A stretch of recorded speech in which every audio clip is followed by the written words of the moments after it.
వేల మందిని ప్రొఫెషనల్స్ గా మార్చిన ఇనోమాటిక్స్ తో మీరు కూడా మీ డ్రీమ్ కెరియర్ ని ఇప్పుడే స్టార్ట్ చేయండి. ఏంటి సార్ ఇది? ఆ పంతులు స్ట్రైట్ గా కమిషనర్ కే కంప్లైంట్ ఇచ్చాడు. ఏ పెడతావు సార్ వాడిని? నా మాట విని నువ్వు లొంగిపో. అప్పుడే ఈ టేబుల్ మీద ఉన్న నీ కేసు ఫైలు ఆ షెల్ఫ్ కి వెళుతుంది. వారంలో నువ్వు బెయిల్ మీద బయటికి రావచ్చు, లేకపోతే కమిషనర్ నీకు స్పాట్ పెడతాడు. సరే బొక్కలతో ఏంటన్నా? మనసు చాలా బాధగా ఉంది జయంతి. నేను నిద్రపోయే వారం రోజులైంది. నేను చేసిన తప్పుకి శివ దెబ్బలు తిన్నాడని తలుచుకుంటేనే బాధగా ఉంది. సారీ 4 సార్లు మెసేజ్ పంపించాను, వాడు రిప్లై కూడా చేయలేదు. వెంటనే పర్సనల్ గా కలిసి సారీ చెప్పాలని ఉంది. సరే, సారీ చెప్పేటప్పుడు ఒక థ్యాంక్స్ కూడా చెప్పాయి. థ్యాంక్సా? ఆ రోజు మీ ఇంట్లో ల్యాండ్ ప్రాబ్లం కి ఎవరో రికమెండ్ చేశారని చెప్పావే, అతను వేరే ఎవరో కాదు, శివాని. తన ముందుండి వాళ్ళ ఓనర్ తో మాట్లాడి డబ్బులు ఇచ్చేలా ఏర్పాటు చేశాడు.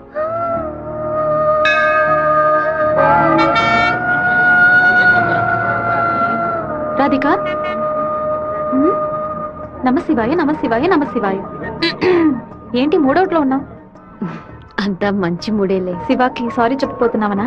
లేదు, ఓకే అని చెప్పబోతున్నాను. Hey, yes, I want to convey my love. లవ్వా? అవును. వాడి అప్రోచ్ నన్ను డిస్టర్బ్ చేసిన క్యారెక్టర్ నన్ను బాగా ఇంప్రెస్ చేసింది. వెంటనే శివతో చెప్పేయాలి. 6 months తర్వాతే శివ నిన్ను మీట్ అవుతాడని చాలా క్యాషువల్ గా చెప్పాడు. ఒకరోజు క్యాలెండర్ తీసి చూశాను, April 1st, fools day. Shiva ఎక్కడ మోసపోతాడని అనుకున్నాను. నువ్వు ఇంత త్వరగా మనసు మార్చుకుంటావని అనుకోలేదు. ఒరే శివ, పీటర్ ఈ రోజు జైలు నుంచి వస్తున్నాడట. నువ్వు ఇక్కడ ఉండు, వెళ్ళిపో. మీరంతా పిరిగి పండాలరా. వాడు నా దగ్గరికి రాడరా, ఆ ప్రొఫెసర్ దగ్గరికి వెళ్తాడు. ఆయన ఎందుకు అనవసరంగా వాడి మీద కంప్లైంట్ ఇచ్చాడు? ఒక్కడన్నా మగాడు అనిపించుకున్నాడే. కాలేజీలోకి ఏం జరుగుతుందో చూడు. సరే. రే, నువ్వు నిజంగానే మూడోట్లో ఉన్నావా, లేకపోతే మూడోట్లో ఉన్నట్టు నటిస్తున్నావా?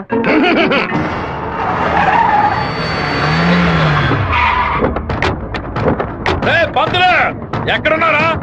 రారా బయటికి. రే సోమనాథం,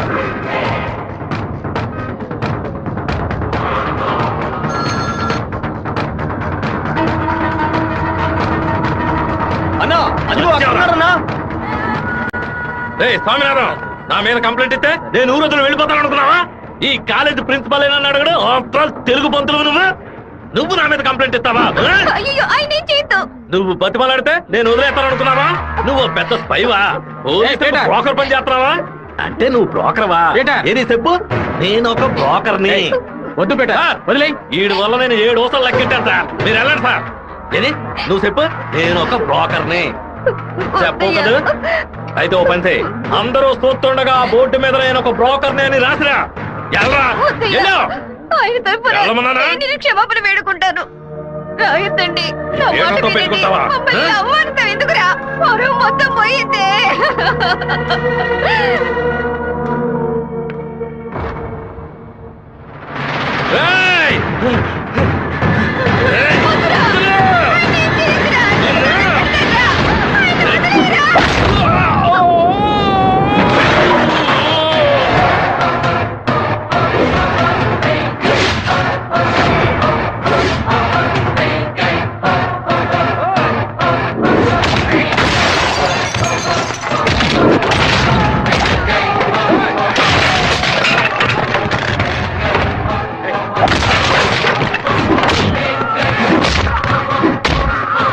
పోలీసులకు ఫోన్ చేద్దాం సార్. వాడిని మనం అసలు ఏమీ చేయలేకపోతున్నాం. కొట్టేవాడిని ఆపటం ఎందుకు?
బాబు నువ్వు ఇక్కడి నుంచి వెళ్ళిపో. వాళ్ళు వచ్చారంటే నేను వదిలిపెట్టరు.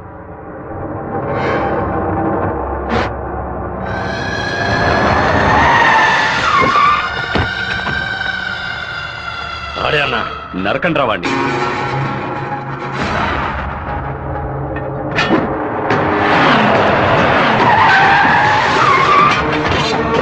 వీరభద్రం అన్న. రే ఆగరా.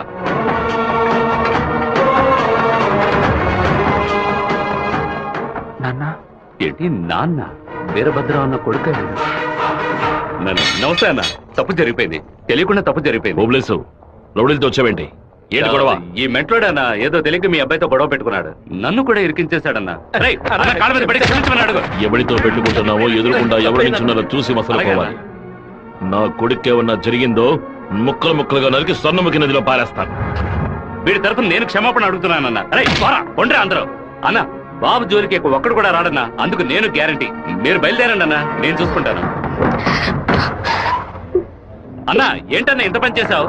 ఏదో డబ్బులు కొరాడన్నా, తీరా చూస్తే వీరభద్రం గారు కొడుకన్నా. కొంచెం మిస్ అయి ఉంటే మా వాళ్ళ తల్లే కాదు నా తల కూడా నరికి పారేసి ఉండేవాడు. దయచేసి నన్ను నా వాళ్ళని ఈ మ్యాటర్ లో మాత్రం ఇన్వాల్వ్ చేయదన్నా. నన్ను వదిలేయన్నా. 57వ సెల్లు. నా కళ మొత్తం చెదిరిపోతుంది అనుకోలేదు. వాడికి ఎంత కోపమా, ఎందుకన్నా మూర్ఖంగా బిహేవ్ చేశాడు.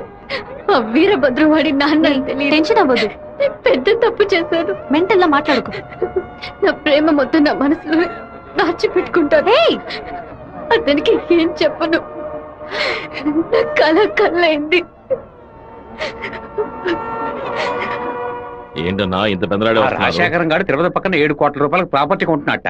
ఈ రోజే రిజిస్ట్రేషన్ అట. ఆ దండపాణి గారు వచ్చి చెప్పాడు. తిరుపతి కాళహస్తి మధ్యలో 120 ఎకరాలంట. ఏ రిజిస్ట్రేషన్ ఆఫీస్? చెప్పన్నా. తిరుపతిలో స్థలం పడిపోతున్నాను. రిజిస్టర్ ఆఫీస్కి వచ్చాయి. ఓకే ఓకే అన్న. లెక్క పెట్టుకోండి.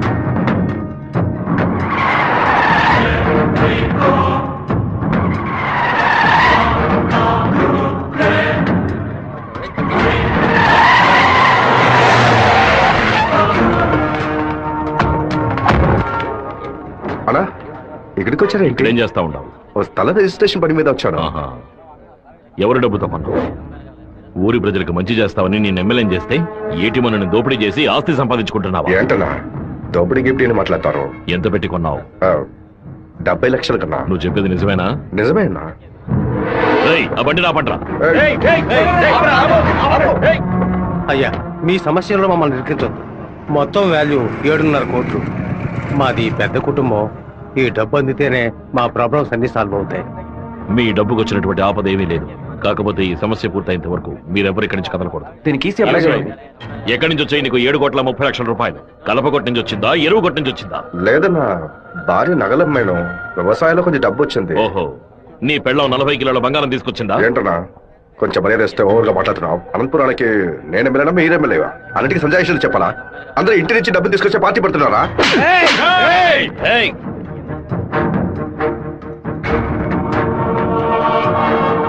నా మాటకు విలువిచ్చి 50,000 మంది నీకు ఓట్లు వేసి నేను ఎమ్మెల్యేం చేశారా? రేపు నేను వాళ్ళకి ఏం సమాధానం చెప్పాలరా? అయ్యా అన్ని రికార్డులోకి ఎక్కించేశారట. ఇక మన చేతుల్లో ఏమీ లేదు. నేనంతా వింటూనే ఉన్నాను. ఒక చిన్న ఐడియా చెప్పరా. ఇతను అక్రమంగా సంపాదించిన ఆస్తులన్నీ మన ఊరు ప్రజలకి, పంచాయతీకి రాసి చేయొచ్చు. వెంటనే అలా చేయడం కుదురుతుందా? చేయొచ్చు అన్న. దానికి స్టాంప్ డ్యూటీ తక్కువే. 10 నిమిషాల్లో డాక్యుమెంట్ రెడీ చేస్తాను. సరే చెయ్యి. అన్నా 100 రూపాయల స్టాంప్ పేపర్ తీసుకొని నేను చెప్పేది కొట్టండి. అనంతపురం జిల్లా పులివెందుల గ్రామం వెంకయ్య వీధికి చెందిన సుంకర సుందరమూర్తి గారి పెద్ద అబ్బాయి రాజశేఖరం అనబడే నేను మనస్ఫూర్తిగా రాసిచ్చినది ఏమనగా, తిరుపతి పక్కనున్న సర్వే నంబర్ 141, 142, 143ల కిందకు వచ్చి 120 ఎకరాల భూమిని అనంతపురం జిల్లా వాసులకి హృదయపూర్వకంగా రెడీ నాన్న. లోపలికి వెళ్ళి సంతకం పెట్టు, లేదా గవర్నమెంట్ జీబ్ లో పోయి చువ్వలు లెక్క పెట్టాలి. వెళ్ళు.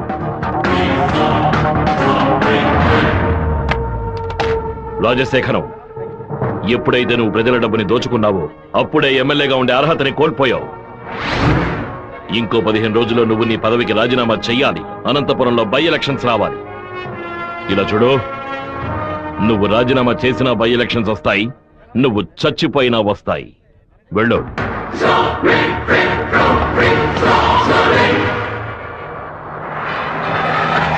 ఏంటన్నా ఇది? 4 రోజుల నుంచి ఇక్కడే ఉన్నాం. ఊరు నుంచి అక్కేమో ఫోన్ చేస్తా ఉంది. ఏం అంతా వెళ్ళబట్టావురా? వాడు నన్ను కొట్టిన విషయం జిల్లా అంతా తెలిసి ఉంటుంది. మానం పోయింది, మర్యాద పోయింది, దాచుకున్న డబ్బు అంతా పోయింది. ఆ పిల్ల నా కొడుకు ఐడియా వల్ల వీరభద్ర కాడు నా ఆస్తి మొత్తం రాసి తీసుకున్నాడు. ఆ నా కొడుకుని లేపేయకుండా ఊళ్ళకి వచ్చిన భార్య కూడా నాకు మర్యాద ఇవ్వదు. ఆ ఓబులేషన్ రమ్మని చెప్పు. హైదరాబాద్ లో మన పార్టీ మీటింగ్ వెళ్తున్నాను. రేపటికల్లా వీరభద్ర కొడుకు చావాలి. అన్నా మళ్ళీ తప్పు చేద్దాం. నేను నిన్ను చేయమంటల్లా, బెజవాడి నుంచి మనుషులు రప్పిస్తాను. నువ్వు నీ వాళ్ళు మూల నుంచి చూడండి, మధ్యలో దూరి కెలక్కండి. సరే అన్న. మనల్ని వీడి వీరభద్రాన్న కత్తికి బలి చేసేలా ఉన్నాడు. రేపు ఉదయం లేవగానే ఈ ఊరు నుంచి ఎస్కేప్ అయిపోవాలి.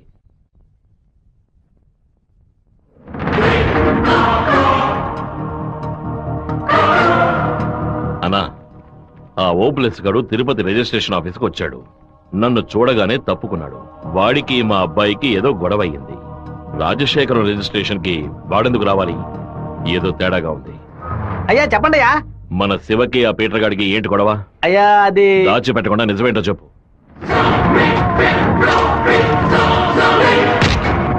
నా దగ్గర దాచేశారు కదూ. కావాలని గొడవ పెట్టుకున్నాడు. ఇందులో ఏదో మతలబు ఉంది. టీ మొహాన్న పోసిన ఆ నిమిషంలోనే వాడి చేతి నరికి పారేసి ఉండాలి. గొడవలేం పెట్టుకోవద్దని మనమే కదే చెప్పండి. అవును, నేను ఒక బుద్ధి లేని మనిషిని. నా మాట గౌరవ ఇచ్చే నా కొడుకు ఊరికే ఉన్నాడు. రండి, ఆ ఓబ్లేస్ గారిని కలిసి వద్దాం. ఏంటన్నా సడన్ గా ఈ ట్రిప్ ఏంది? రే డోంగ్రే, కొడుకు ఏదైతే అప్పకి ఎక్కడో మంటుద్రా. అందుకే మనం అసలు ఈ ఊళ్ళో లేవు. చూసావా అందులోనే లైన్ లోకి వచ్చేసాడు. అన్నా చెప్పన్నా. ఓబ్లేస్ ఎక్కడున్నావు? వైజాగ్ లో ఉన్నా అన్న. ఏదైనా పడిపడిందన్నా? నేను ఇప్పుడు ఫోన్ కట్ చేస్తాను. నువ్వు అక్కడ ఉన్న ల్యాండ్ లైన్ నుంచి నాకు ఫోన్ చేయి. ఎందుకన్నా? నువ్వు వైజాగ్ లోనే ఉన్నావా లేదా అని తెలియద్దు. ఇప్పుడే అన్న రేణు కూడా దాటి పెడుతున్నాను. ఎందుకు అబద్ధం చెప్పావు? దొరికిపోయావు. నాకు దీనికి ఏ సంబంధం లేదన్నా. ఆ రాజశేఖరమే బెదవాడి నుంచి బందర్ నుంచి మనుషులు రప్పించి బాబు నేసేలని చూస్తున్నాడు. ఏమన్నావురా? ఈ విషయం మీకు తెలీదా? నా కొడుకు ఒంటి మీద చిన్న గీత పడినా సరే తిరుపతిలో ఉన్న రౌడీలందరినీ ముక్కలు ముక్కలుగా నరికి పారేస్తానా? నారా తిరుపతికి.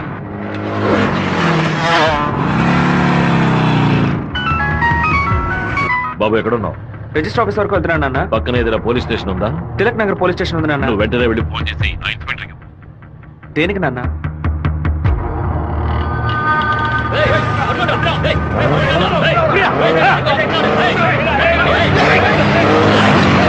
మాధవరావు ఎక్కడున్నావు? విషయం ఏంది బావా?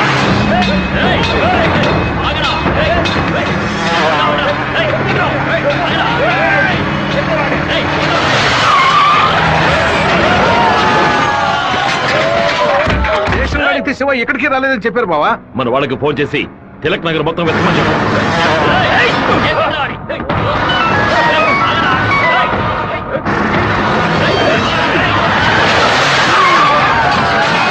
చెప్పండి అన్న.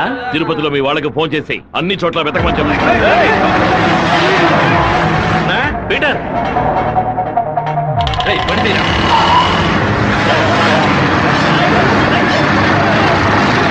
తిరుపతిలో ఏ ఒక్క చోట వదలకుండా మన వాళ్ళతో వెతికించు.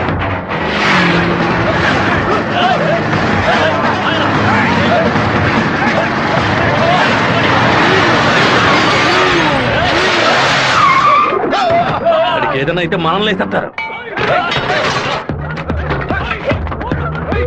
నేను ఆ కొండపైకి వెళ్ళి చూస్తాను. మీకు ఏదైనా తెలిస్తే నాకు ఫోన్ చేయండి. అలాగేనా?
చెప్తానండి, చెప్పేస్తా. తమ్ముడు, మన అబ్బాయి నరికేసే కదా వచ్చాడు, ఓటం పాలయ్యి రాలేదు కదా. ఏ గొడవలకైతే పోకూడదు అని నా బిడ్డ దూరంగా ఒదిగి ఒదిగి ఉన్నాడు, వాడే కత్తి పట్టుకునేలా చేశారు.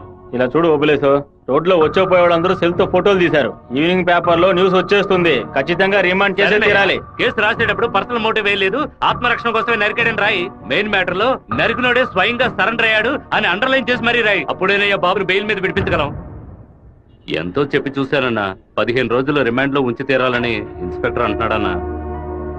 నా మనుషులు 4 లోపల సబ్ జైల్లో ఉన్నారన్నా, బాబుని జాగ్రత్తగా చూసుకుంటారు. అన్నీ నాకు తెలియకుండా దాచిపెట్టేశాను. రాజకీయ నాయకులను నమ్ముకునే మేము పొట్ట కడుపుకుంటున్నాం. నన్ను ఏం చేయమంటావన్నా? క్షమించన్నా. వెళ్ళు వెళ్ళు. రాజశేఖర్ ఇప్పుడు ఎక్కడ ఉన్నాడు? పార్టీ మీటింగ్ అని హైదరాబాద్ వెళ్ళాడు. చిన్నగా హైదరాబాద్కి పోనిపో. వాడు శాసనసభ నుంచి బయటకు వచ్చేటప్పుడు అక్కడే వాడిని నరికి పారేస్తా. నాన్న, మీరేం టెన్షన్ అవ్వకండి. మీరు కంగారు పడితే వాళ్ళు వేసిన ప్లాన్లో సగం గెలిచినట్టే. మీరు ఊరికి బయలుదేరండి, తర్వాత ఏం చేయాలో మెల్లగా ఆలోచించుకోవచ్చు. అయ్యా టైం అయింది, కోర్టుకు తీసుకెళ్ళాలి.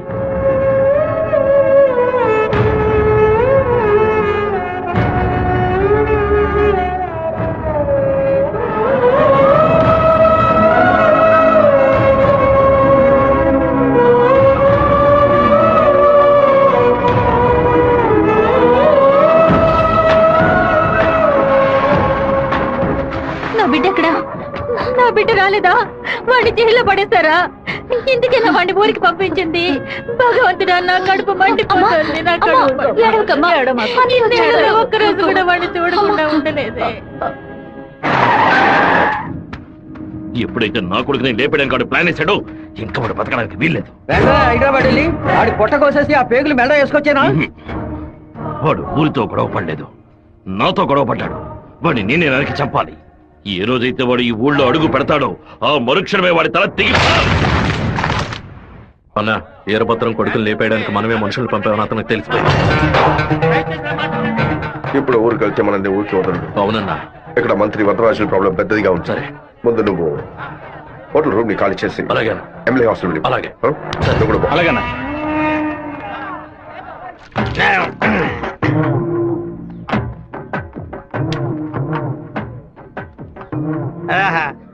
తాగి ఉన్నామే, తాగి బండి డ్రైవ్ చేసుకుంటూ పోతే పోలీసు వాళ్ళు లోపల పెడతారు, నెట్టుకుంటూ పోతాం.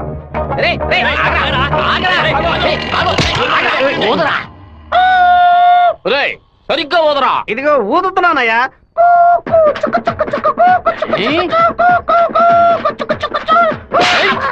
ఎగతాళా? మందు కొట్టవలేదో తెలుసుకోవడానికి ఊదమంటే కొట్టానయ్యా. వీధి వీధికి వైన్ షాప్ ఓపెన్ చేసి పెట్టి రండ్రా తాగండి అంటూ మా దగ్గర ఉన్న డబ్బులన్నీ నాకి పారేస్తున్నారు. సైకిల్ మీద బైక్ మీద వచ్చిన వాళ్ళు అక్కడ ఎట్టేస్తారా? దాని మీదే కదా ఇంటికి వెళ్ళేది. ఒక పని చేయండి అయ్యా, తాగుబోతులకు మాత్రం రాత్రి 7 గంటల తర్వాత ఒక బస్సు ఏర్పాటు చేయండి. మేము ఫుల్ గా తాగి ఇంటికి వెళ్ళి హ్యాపీగా తొంగుంటాం. ఓవర్ గా మాట్లాడగరా. అలాగే మాట్లాడతానండి. తాగేసి బండి డ్రైవ్ చేసుకుంటూ వెళ్ళకూడదనే చట్టం ఉంది. చట్టం ఉందా? బండి నెట్టుకుంటూ వెళ్ళడం తప్పు కదా, కానీ ఎవడ బండు నెట్టుకుంటూ వెళ్ళడం తప్పురా. నెట్టుకొచ్చింది మా హెడ్ గారి బండి అయ్యా.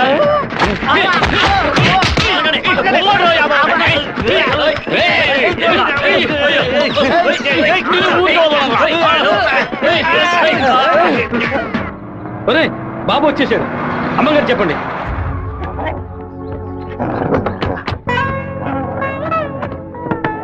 తూర్పు వైపు తిరిగి కూర్చోండి బాబు. కూర్చో.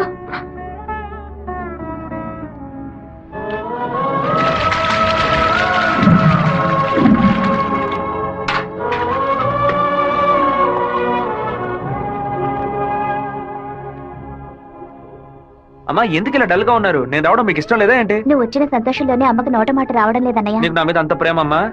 ఏంట్రా గబుక్కుని అలా అడిగేశావు? మరేంటమ్మా, ఇన్ని నీళ్లు నా తల మీద పోసావే, చూసుకోవడానికి ఒక తుండుకుంటైనా ఇచ్చావా? ఇంకేం తక్కువ లేదు. ఉండు, తలదుడుస్తాను. లక్ష్మి, లోపలికి వెళ్ళి అటెండెన్స్ చేసి గిఫ్ట్ ఇచ్చేసి వెంటనే వచ్చేయాలి. మరైతే నువ్వు రావా? నీ ఫ్రెండ్ పెళ్లికి నన్ను చేంజ్ చేయమంటావు? నేను ఒంటరిగా వెళ్ళానని నాన్నకి తెలిసిందో నేను చెదకబాతారు. రా అన్నయ్య. అమ్మ వాళ్ళు రాలేదా? నువ్వు ఎప్పుడు ఊరెళ్తున్నావే? ఇంకా 2 రోజుల్లో సెమిస్టర్ ఎగ్జామ్స్ మొదలవుతాయి. రేపు ఉదయమే నేను తిరుపతికి బయలుదేరుతాను. రండి బాబు, కూర్చోండి. అన్నయ్య, ఆ ఎల్లో ఓణి అమ్మాయి ఎలా ఉంది? చండాలంగా ఉంది. మ్యాటర్ ఏంటి? ఆ బ్లూ ఓణి నీకేమైనా పిచ్చి పట్టిందా? అది కాదు, ఇక్కడున్న అమ్మాయిలందరూ మన క్యాస్ట్ వాళ్లే తెలుసా? వీళ్ళలో ఒక్కరినే నువ్వు సెలెక్ట్ చేసుకున్నావు అనుకో, నేను అది వెళ్ళి అమ్మ చెవిలో ఊదుతాను, అమ్మ నాన్న చెవిలో ఊదుతుంది, ఆ తర్వాత నీ పెళ్లిలో నాదస్వరం ఊదుతారు. ఎందుకంత కక్ష? 25 ఏళ్ల వయసులో పెళ్లి చేసుకుంటే అది సూసైడ్, 28లో చేసుకుంటే అది అటెంప్ట్ మర్డర్, 30లో చేసుకుంటే అది మర్డర్, 24 ఏట చేసుకుంటే బావిలో దూకినట్టు, 23 విషం తాగినట్టు, 22 ఊరేసుకున్నట్టు. మరి ప్రేమించి పెళ్లి చేసుకుంటే స్వర్గం, హౌస్ అరెస్ట్, జీవిత ఖైదు. అనయ్య, టీవీలో అమ్మాయిని చూడు, చాలా అందంగా ఉంది. నోర్మై. అయ్యో ఒకసారి చూడు. ఏంటా జరుగు? తను నచ్చిందా? చాలా అందంగా లక్షణంగా ఉంది కదా. తను ఎవరో ఏమిటో నేను కనుక్కొని నీ చేత ఆత్మహత్య చేయించరా? వచ్చే ఏప్రిల్ 1 వరకు ఓపికగా ఉండు, మరుసటి రోజు చెప్తాను. ఏమిటనయ్యా, లవ్ లో పడ్డావా?